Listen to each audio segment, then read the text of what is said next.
Good afternoon, everyone, and welcome to another episode of Between My Therapist and I. My name is Smith, licensed clinical social worker and owner of The Traveling Therapist. I am going to be talking today about the difference between emotions and feelings. So keep up and stay tuned because I'm going to be giving you some feedback, some ideas, and I'm going to be using some examples from my own life on how I can tell whenever emotions come up and whenever my feelings take over. So the very first thing that we're going to talk about is emotions. So emotions are physical sensations that respond to what is called an exterior stimuli. Exterior stimuli is basically anything in your environment that happens that is not directly happening inside of your body. So you stub your toe, you get a nasty email, you get a text message, you get a phone call, you see something that somebody's doing that is pleasant or unpleasant, whatever. So any of these things can stimulate an emotion. Emotions are measurable.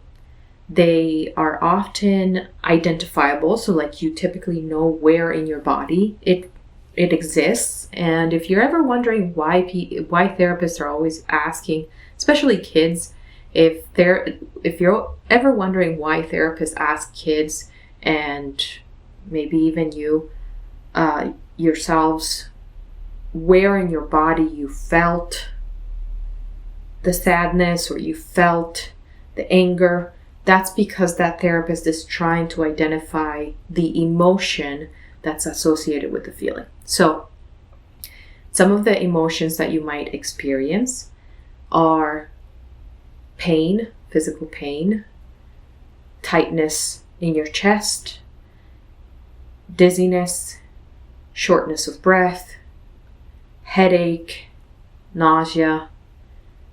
You might fogginess in your brain. You might have the fight or flight reflex, heart palpitation. Your eyes might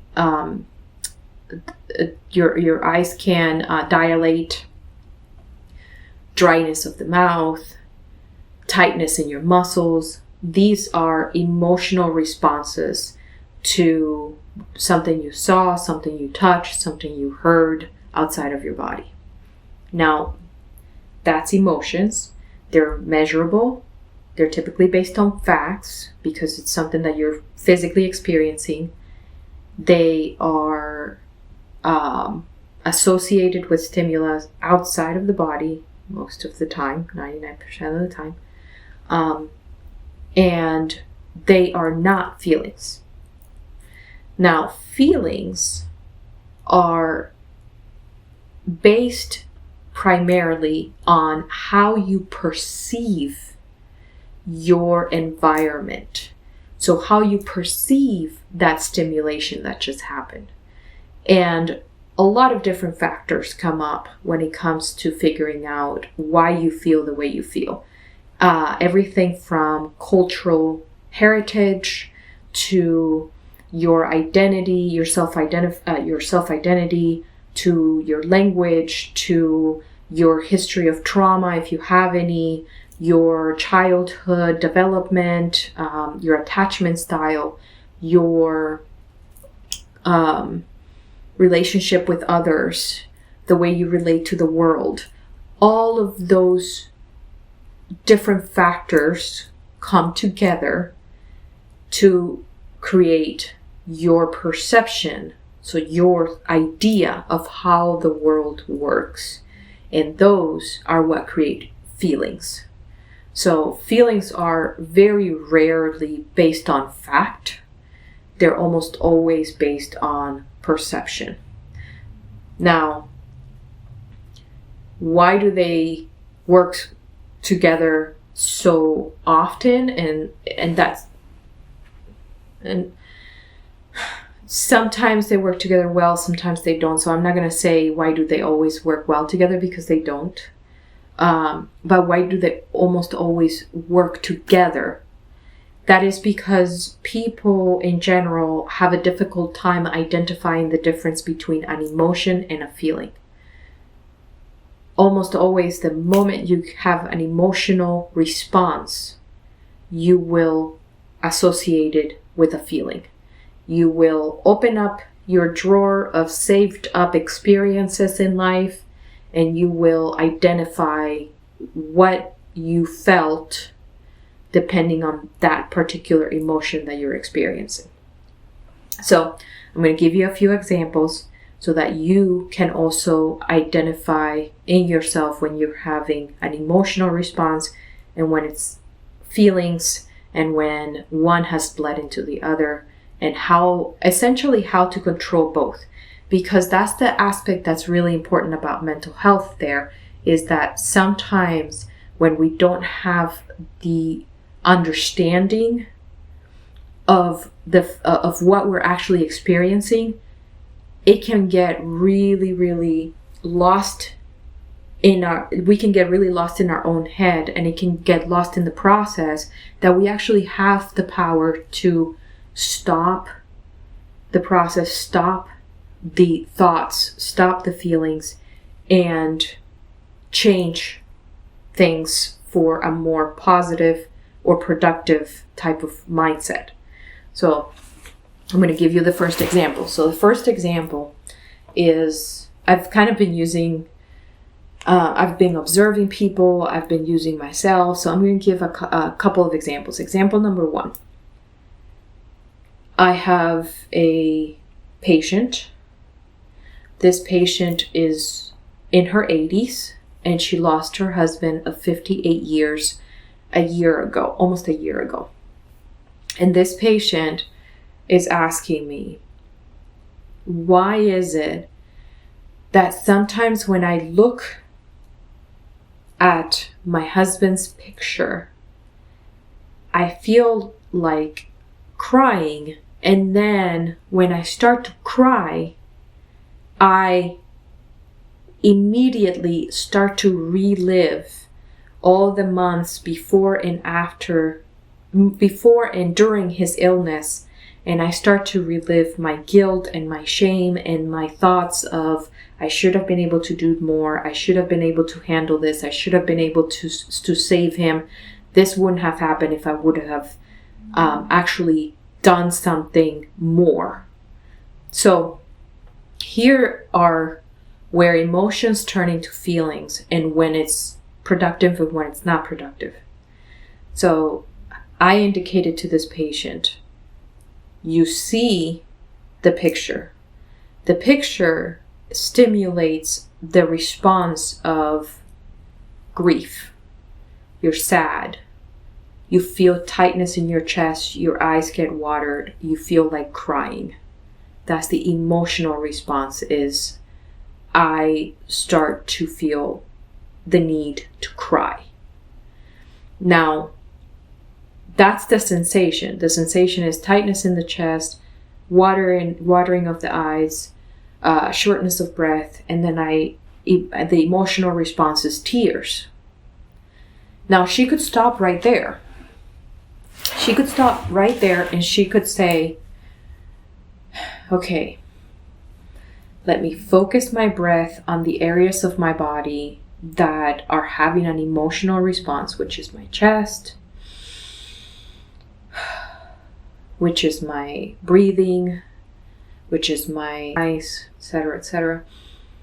And let me just focus my attention to calming these areas down and getting them under control. And within a couple of minutes of focusing on just that and grounding your attention solely on that, you would be back to a calm state, and she would be, and she would be able to start rationalizing that it's okay that she's crying. That's a normal response. Once she's done crying and she feels better after crying, she could just go about her day. She didn't do that, right? Because, as she said, she got sad feeling, sad, which was associated with emotion, tears, tightness in the chest,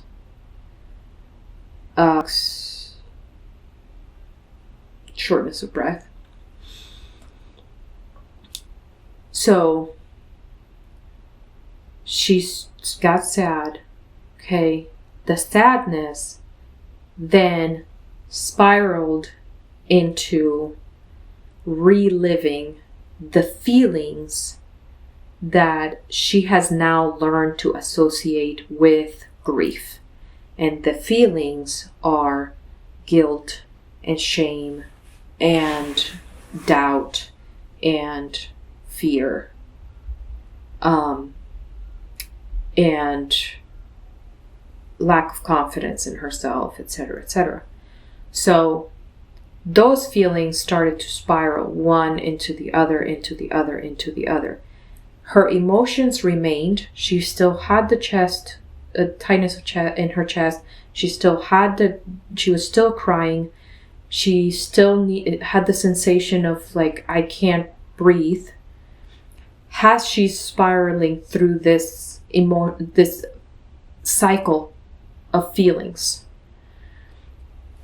Now, in a situation like that, going back to the point, if you can focus on the sensations themselves, what you can actually feel, what you can measure, because you can measure tightness in your chest. If I were to ask you, okay, on a scale of 1 to 10, how tight is your chest? 10 being you feel like you have an elephant on your chest and you just can't even breathe. Okay, I can take a breath. So it's tight. I would say like a 6. I can physically see tears rolling down your eyes. So like, if you focus on that, if she would have done that, focused on that, and either focused on the breath, focused on the tightness in the chest, or if she would have gotten up and gone and washed her face with cool water or taken a cold shower to kind of start her nervous system again and just focus on solving that, the feelings wouldn't have taken over because she was too busy focused on managing the actual event, the emotion itself. Now, what happens in stage 2? So this is a situation where she did not think about managing the emotion. She allowed herself to let her feelings get involved into the process, and she felt guilt, etc., etc. You have 2 choices in that situation. Choice number 1 is at any point during the process, feel free to stop and go back to the original process. Wash your face, take the shower, go out for a walk, grab a piece of ice and just like rub it on your temples, your neck, your wrists. Turn on music. Watch something funny. Like at any point in the process, you can always go back to the start and try it again. If not, worst case scenario, you let your feelings take over. All of this perception of yourself is now jumping in and overwhelming you. Worst case scenario, you gotta ride the wave.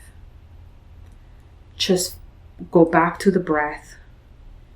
Let the feelings pass. Focus on the breath. Let the feelings come. Yes, I understand. I know I feel that way. Yes, that is my perception of what I should have done. Yes, that's, I understand. Like, you yourself can talk yourself through that. Let the feelings come. Let them wash through you. But, very important for your mental health, don't marry the feeling. Don't sit with it. Don't let it stay for more than a couple of seconds. Let it pass. Yes, it came. Yes, you let it come. You could not handle just staying present in the moment. You had to go back to that time almost a year ago when your husband got sick. You couldn't handle it just in the moment. That's fine. That's fine. No problem. But let it transition from one feeling to another, like a cloud passing by, or like you're just watching a roulette just moving. Don't allow your mind to dwell on the feeling. Don't give into that aspect. Just breathe through it, let the feeling come. Breathe through it, let the feeling come. Breathe through it, let the feeling come. And keep that process up until your nervous system can regulate itself again. So that's one example. Example number 2. I had a patient who she had to put in her 2 weeks notice. And she had to do it face-to-face. So she had to go see her boss. She had to, she is very, very intimidated by this boss, very uncomfortable with this boss, has never liked her. They've never liked each other. At least that's her feelings. That's how she's perceived the relationship. So she's very, very uncomfortable. As she's driving, she later on describes that as she's driving, she's feeling a little bit shaky, shortness of breath again. She's feeling like butterflies in the stomach. So that's that fight or flight reflex. So she's feeling the butterflies in the stomach. She's feeling nervousness. That's the emotion, right? But she actually did a really great job. She's like, yeah, Lily, I've been doing the homework and I noticed my body. I noticed that I had an emotional reaction to the idea of going to see my boss. And instead of allowing myself to be taken straight into a feeling, which I knew the feeling was going to be, I was going to feel anxiety, I was going to feel panic, I was going to feel fear, I was going to feel guilt, and just everything you can think of, distress, everything you can think of. Instead of allowing that to come in, I turned on the music and I moved my body. So every time we were like in a red light, I was just moving my body. I was listening to really upbeat music. And she's like, I was able to get the butterflies to turn into excitement. And I wasn't excited about going to talk to my boss, but the process that I was engaging in was more exciting. So the process of dancing and jumping and doing this and doing that and just like listening to the music and getting into it was more exciting than the process of panicking over going and seeing my boss. And I walked in.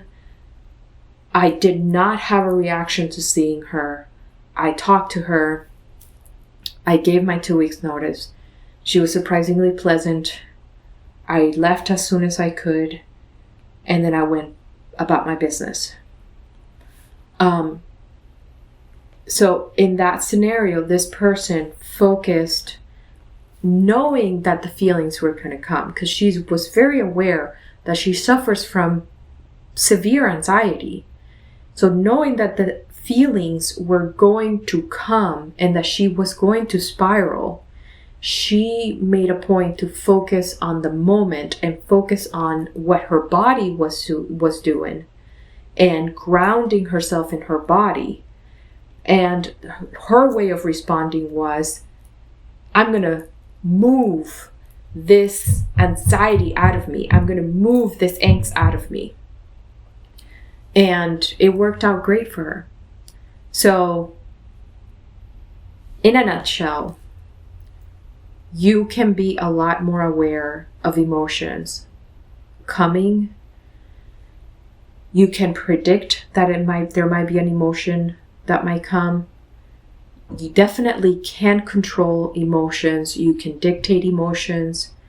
oftentimes easier than feelings. But both can be under your control. Both can be manipulated. Both can be handled.